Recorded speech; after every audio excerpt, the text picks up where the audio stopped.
Olá, esse é o Papo.com. No começo desse ano, um evento começou a acontecer em larga escala nos shoppings paulistanos. Jovens da periferia se reuniram nos shoppings para conversar, se divertir, paquerar, conhecer gente nova. Mas alguns desses encontros acabaram em furto, correria, confusão. Para os lojistas, motivo de medo. Para quem participa, é diversão. Para conversar conosco sobre esse assunto, está aqui Pedro Fassoni Arruda, professor da Pontifícia Universidade Católica de São Paulo, formado em Direito pelo ITE, mestre e doutor em Ciências Sociais e autor do livro Capitalismo Dependente e Relações de Poder no Brasil. Seja bem-vindo, Pedro. Obrigado. Antes de começar a nossa conversa, vamos ver um VT que o nosso repórter Pedro Vinícius gravou com o rolezeiro. Roda o VT.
Muito bem. Pedro, para começar, judicialmente, o que é um shopping center? O shopping center é um estabelecimento comercial, uma propriedade privada que tem o propósito justamente de permitir o acesso ao público com um fim de lucro, né?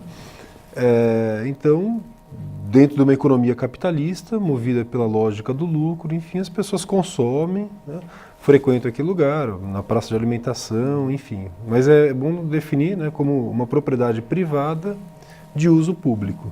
Certo.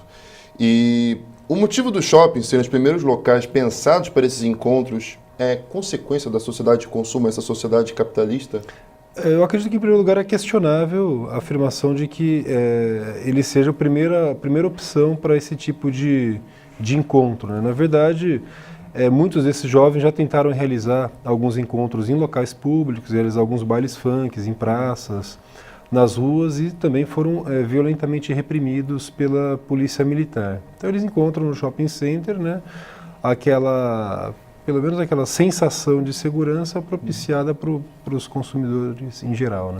Ou seja, então é invertido, em vez de ser a primeira, seria a última opção, é o que tem. Sim, a gente vê que nesses bairros periféricos, como em Itaquera, em outros aqui em São Paulo, na Zona Leste, na Zona Sul, não existem muitas oportunidades de lazer para esses jovens. Não existem clubes, não existem parques, oportunidades para assistir um concerto musical, um teatro, enfim. Então é o meio mais barato, inclusive, que eles encontram, né? Mais popular, por assim dizer. Certo. E quais são as consequências de um evento desse porte? Podem ser várias, né? É importante pensar que os rolezinhos não são homogêneos. Pode ser realizado um rolezinho, ou um rolezão, como o que aconteceu no shopping no metrô Itaquera, com 6.000 pessoas, e o outro com, por exemplo, 150, 200 pessoas. Então as consequências são muito diferentes, né? Pode haver algum princípio de tumulto, confusão, correria. Em alguns casos, ou até em outros, os lojistas não se incomodarem tanto e até tratarem os participantes como consumidores que são bem-vindos. Uhum. Esses eventos de 6.000 pessoas têm a característica de terem as chamadas celebridades do rolezinho. Uhum. A pergunta é a seguinte, essas celebridades, que são celebridades simplesmente por serem, não são artistas, não são músicos, não são nada desse gênero, são os novos olimpianos de Mohan, os olimpianos das mídias sociais? E o aparecimento deles tem alguma relação com a falta de outras referências, de outros ídolos? É provável que sim, né? Eu acredito que também é muito difícil fazer algum tipo de generalização nesse caso. Até porque tem muitas pessoas que comparecem nesses eventos e não estão atrás dessas celebridades ou subcelebridades. Estão ali realmente para conhecer outras pessoas, como mostrou a chamada aí, para paquerar, se divertir, exibir uma roupa de grife, enfim, né? Então é importante também não subestimar o papel desse rolezinho, mas também não dar uma importância maior do que ele possui. Uhum.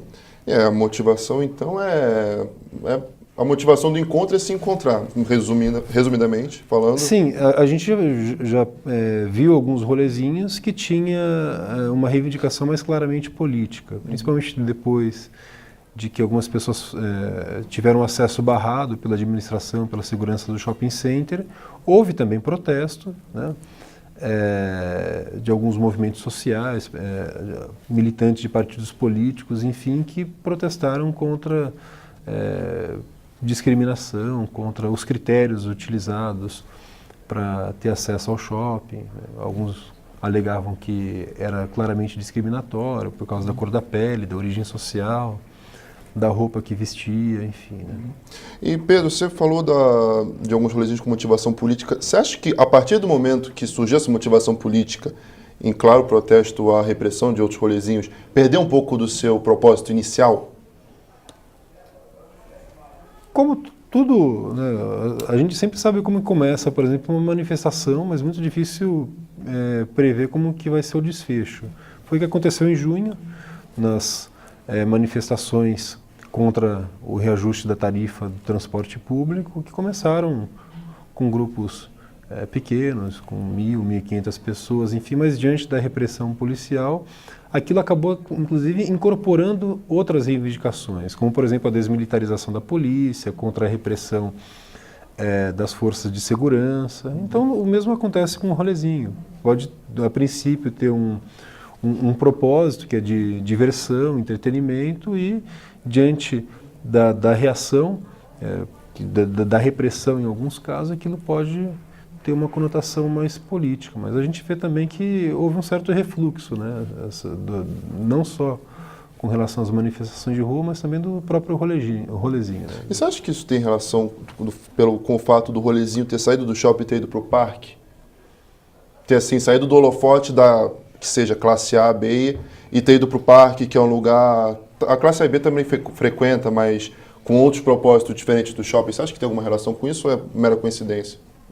Saiu do parque... Saiu do shopping, foi para o parque, saiu um pouco da mídia. Você acha que tem alguma relação ou foi mera coincidência? Pode ser, mesmo? Porque o shopping, o propósito do shopping, embora isso não esteja escrito em nenhuma lei, é realmente de garantir às pessoas o perfil do frequentador do shopping center é diferente do perfil de quem frequenta, por exemplo, o comércio popular, o comércio de rua. Uma coisa o frequentador da rua 25 de março e outra coisa de um shopping center de luxo, por exemplo. Então, quem procura o shopping está procurando justamente um pouco mais de conforto, menos barulho, não gosta de ser incomodado, esbarrar em uma pessoa, enfim, né?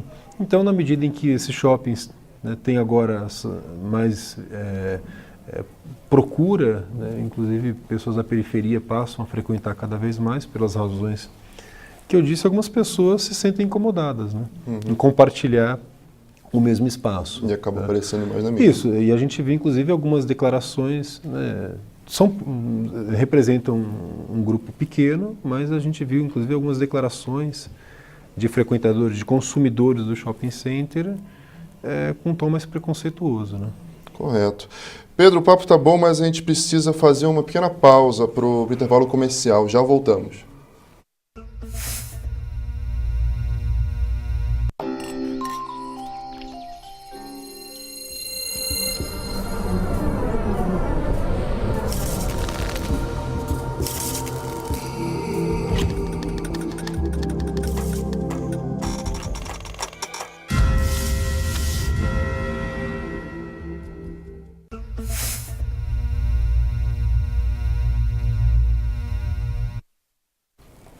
Estamos de volta com o Papo.com, hoje com Pedro Fassoni Arruda, professor da PUC de São Paulo e doutor em Ciências Sociais.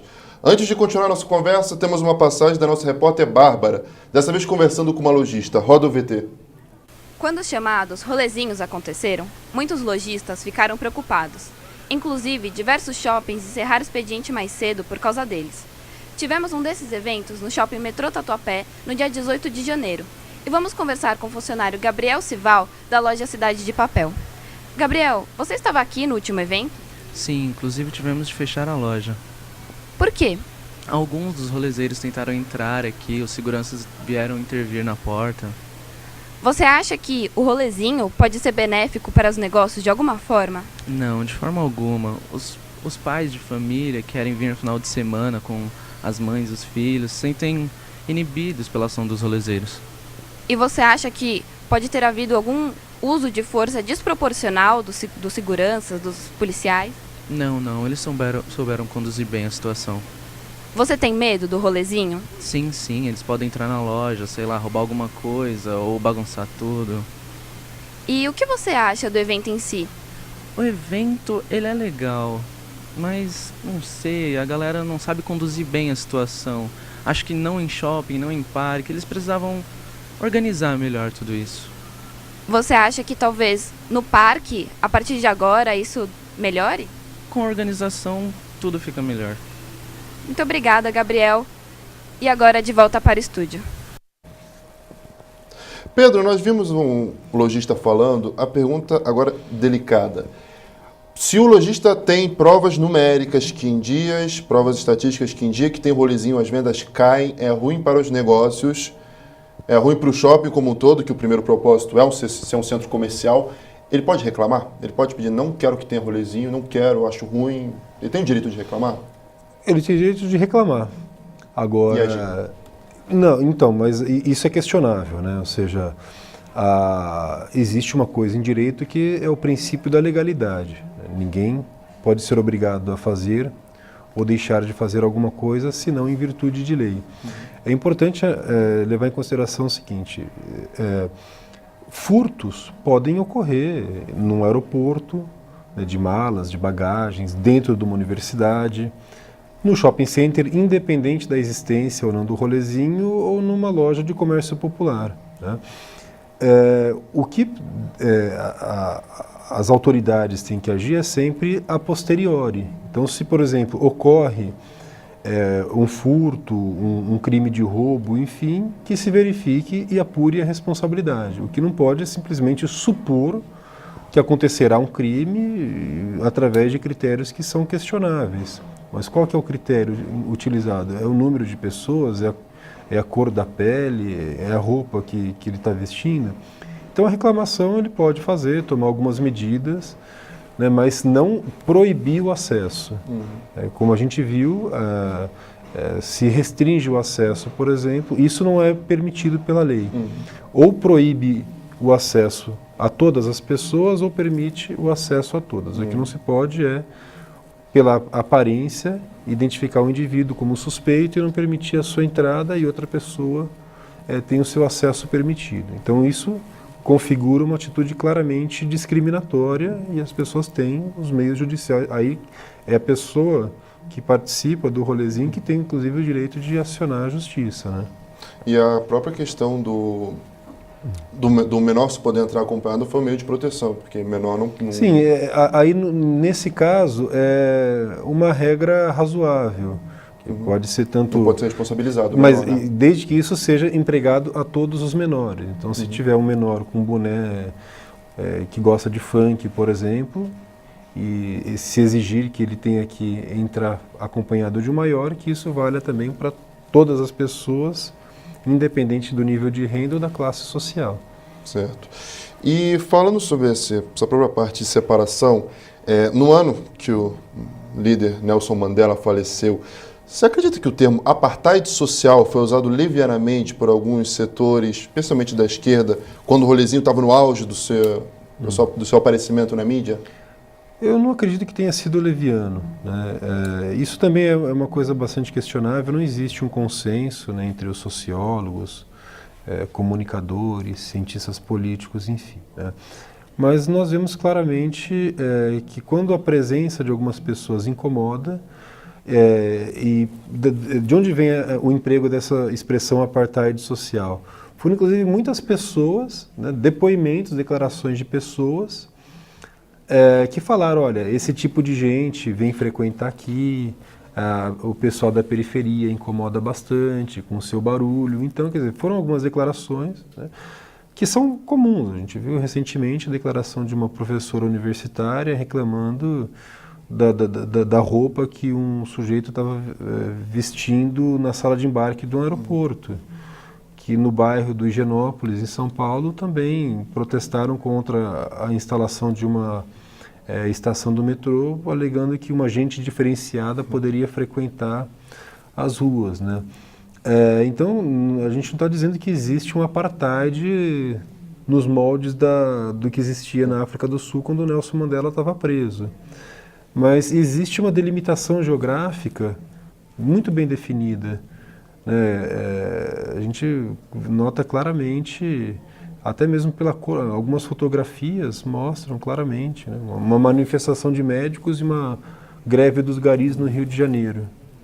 Não, a totalidade de um grupo é branca e a outra é negra, né? Então, nos bailes funks também. Então existe um certo ocupação do espaço, inclusive público, de acordo com a origem social.